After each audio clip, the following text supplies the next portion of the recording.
the turnovers, the fumbles, the interceptions, and playing constantly from behind. And what teams try to do, Skip, they try to put him in a situation where he has to throw the football. Now, it's a lot easier said than done to put them in a situation where Lamar his legs are ineffective.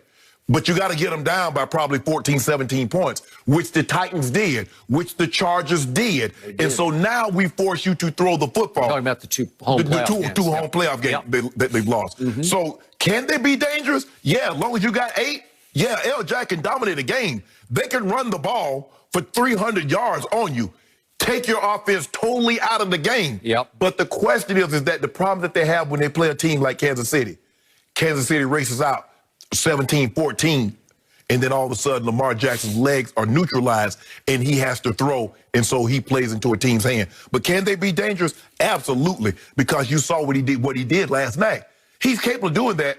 Can he do that for 3 or 4 games? Absolutely. He won the MVP, unanimous last year. So he had more than 2 or 3 games like he would need to have in the playoffs in order to get all the way home. So sure, they could, but I don't feel as confident this year as I felt last year, because I don't think their defense is as good, and I haven't seen the consistency that I saw from Lamar throwing the football last year to this year. I have not either.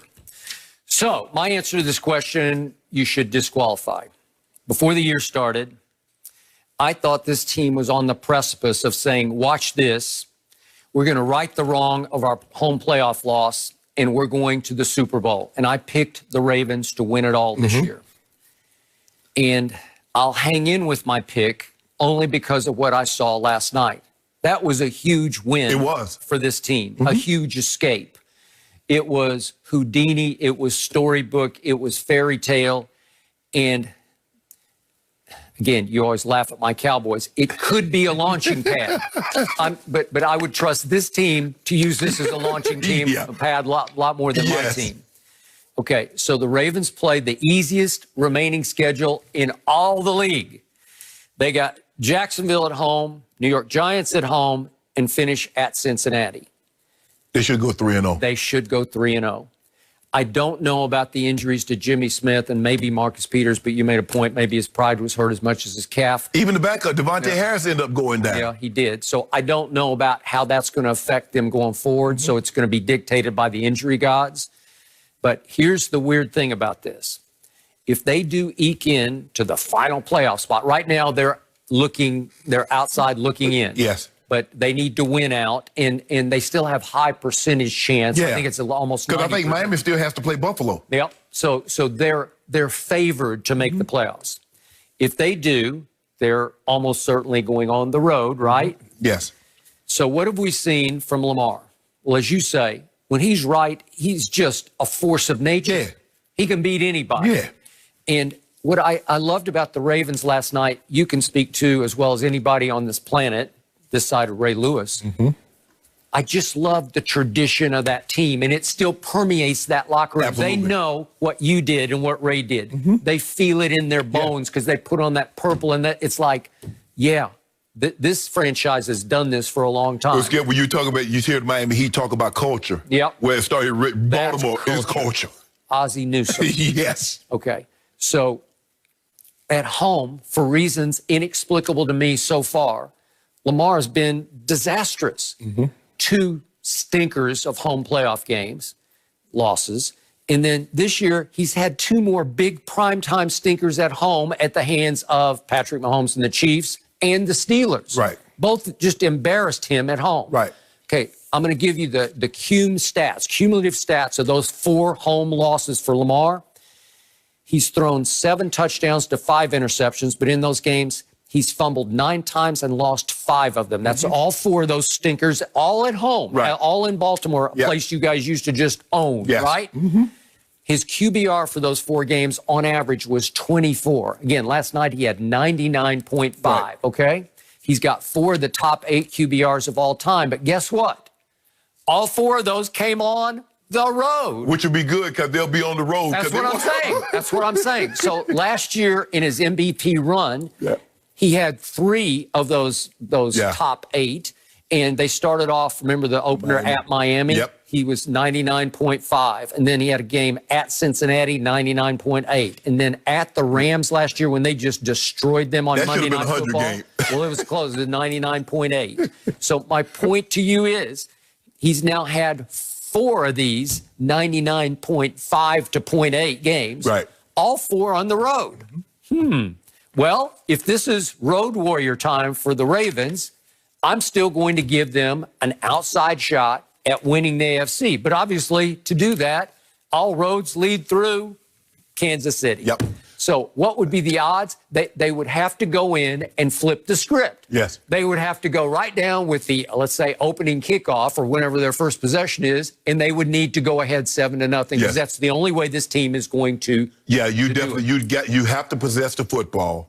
And you have to play out those possessions with touchdowns instead of field goals. Sometimes people make the mistake, Skip. They're like, well, we had the ball for 8 minutes, but you kicked the field goal. Yep. Yeah, and Mahomes don't need but about a minute to go down the field and get a touchdown. Agreed. And what you've done, all that hard work is basically out the window because you're like, hold on. We just had the ball for 8 minutes. He had the ball for a minute, and they're ahead 7-3. Yep. The question I have for you, Skip, who would you fear more in the playoffs, Cleveland or Baltimore? Baltimore. As much as I like Baker, and we're going to talk about Baker in a moment here, but I say the same thing. Just on because of Lamar. It's Lamar, but it's also guts, pride, tradition, just that baller mentality. They have it.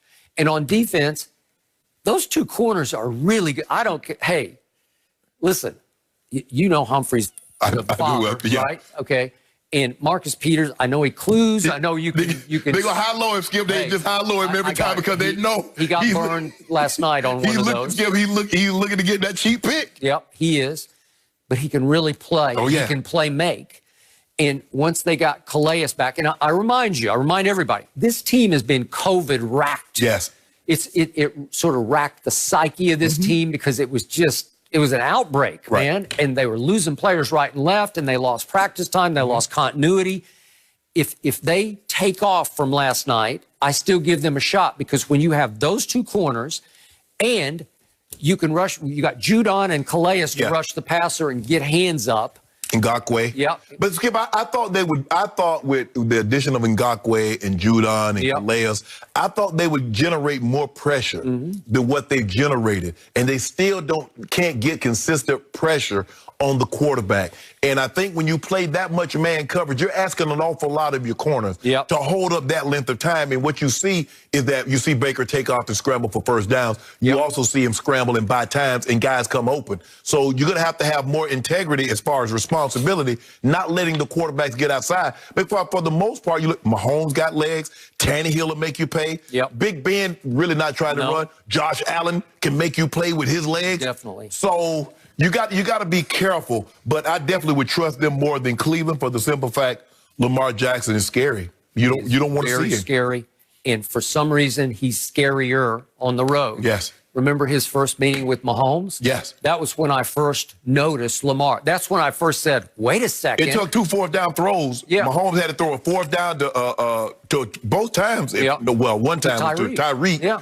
Skip, it was 4th and 4, 4th and 5, and he threw it like 40 yards down the field. And then it was 4th and goal, and he hit, I think, Williams for a touchdown. So it took that. That was the coming out party for Lamar where I sat back and said, wait a second, I think maybe the league just missed on Lamar Jackson because everybody except Ozzie said no. Right? You're exactly right. And John Harbaugh says, hey, why we keep banging our head against the wall saying we got to get a guy? How about get this guy and build a system around him and let's go from there? It takes a lot of guts, Skip, to think outside of the box when you're dealing with that position. Yep. That's the one position because everybody wants prototypical. Everybody wants 6'4", Skip, 240, drop back passer, boom. But now